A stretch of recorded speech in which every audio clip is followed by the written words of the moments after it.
పరిశుద్ధముగా చేశాడు. పవిత్ర హృదయంలో మనం ఉండాలని కోరుకున్నాడు.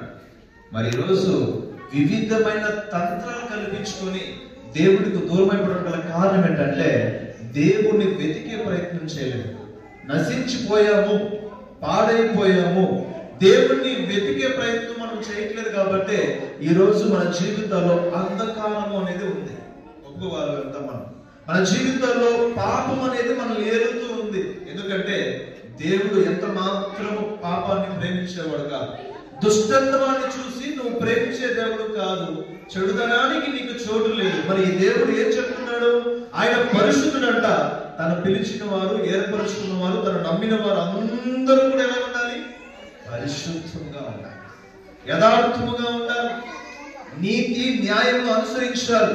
నిత్యము దైవారాధనలో దేవుడు ఏదైతే చెప్తాడో దాన్ని మాత్రమే ఆరాధించే బిడ్డలుగా ఈరోజు దేవుడు చేస్తున్నాడు.